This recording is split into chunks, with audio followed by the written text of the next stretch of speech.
133-й театральный сезон «Русский театр» начал реализацию проекта «Театр. Поколение. Будущее» совместно с медиастудией школы номер 5 имени Кривошапкина.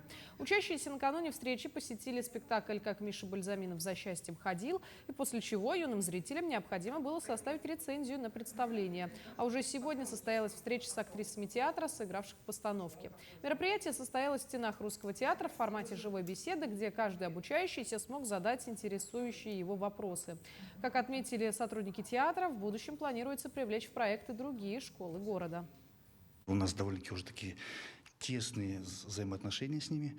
Я думаю, что сейчас вот новый проект, который мы назвали «Театр. Поколение. Будущее», только укрепит наши дружеские связи, где у ребят есть возможность посещать репертуар театра, смотреть и новые постановки, а потом обсуждать в широком спектре любые вопросы задавать с актерами, создателями спектаклей.